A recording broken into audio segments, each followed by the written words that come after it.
আসসালামু আলাইকুম, আমন্ত্রণ জানাচ্ছি টুডেস কুকিংয়ে। আজকে আমি আপনাদের জন্য স্পেশালি কাসুন্দি দিয়ে মুরগির খুবই অসাধারণ একটা রেসিপি শেয়ার করতে যাচ্ছি। আশা করি আমার সাথেই থাকবেন। আমরা মুরগি রান্নার জন্য প্রথমে নিয়ে নিলাম একটি হাঁড়ি, আর এতে পরিমাণ মতো তেল দিয়ে এখন দিয়ে দিচ্ছি পেঁয়াজ কুচি। 1 কাপের মতো পেঁয়াজ কুচি দিয়েছি, আর তেল আমি হাফ কাপ পরিমাণ দিয়েছি। আপনারা অবশ্যই মশলাটা নিজেদের মতো করে কমিয়ে বাড়িয়ে নিতে পারেন। দিয়ে দিচ্ছি গরম মশলা, এখানে আছে এলাচ, দারচিনি, তেজপাতা এবং লবঙ্গ। খুব সুন্দর একটা স্মেল আসবে। বাদামি কালার হওয়ার পর, অর্থাৎ পেঁয়াজগুলো যখন বাদামি কালার হয়ে আসবে, আমরা এই পর্যায়ে দিয়ে দিব সামান্য পানি।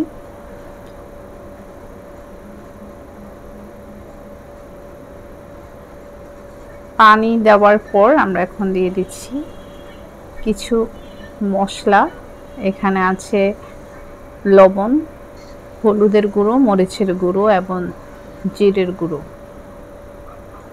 দিয়ে বেশ কিছুক্ষণ রান্না করে নিব, অর্থাৎ কষিয়ে নিব। রান্নাটা যত বেশি কষানো হয়, অর্থাৎ মশলাটা কষানো থেকে রান্নার মজাটা অনেক গুণ বেড়ে যায়।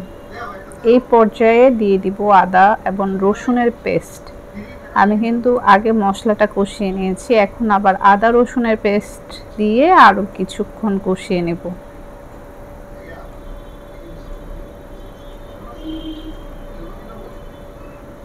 দিয়ে দিচ্ছি গরম মশলার গুঁড়ো, সাথে জিরের গুঁড়ো। আরও সামান্য পানি দিয়ে মশলাটাকে আরেকটু ভুনে নিচ্ছি।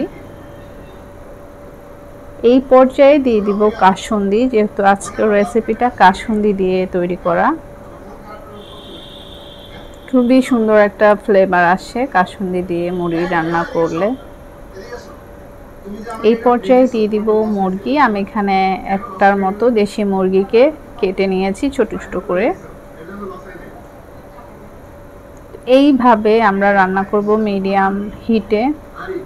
প্রথম পর্যায়ে রান্না করব 10 থেকে 15 মিনিট। রান্নার পরে পানিটা যখন কমে আসবে, তখন আমরা এতে দিয়ে দিব কাঁচামরিচ এবং টমেটো দিয়ে আরও বেশ কিছুক্ষণ কষিয়ে নিব। এই পর্যায়ে দিয়ে দিব ঝোল, যতটা আমরা রান্নার ক্ষেত্রে ঝোল রাখব। দেওয়ার পরে আবারও চুলার আঁচ মিডিয়াম হিটে রেখে আরও 20 মিনিট রান্না করলে মোটামুটি এরকম একটা পর্যায়ে চলে আসবে। তারপরে ধনিয়া পাতা দিয়ে একটু ছিটিয়ে দিব, যাতে করে আরও সুন্দর একটা ফ্লেভার পাওয়া যায়। এই তো মোটামুটি হয়ে গিয়েছে আমার রান্না। আমি এখন একটি ডিশে, সার্ভিং ডিশে নিয়ে নিচ্ছি।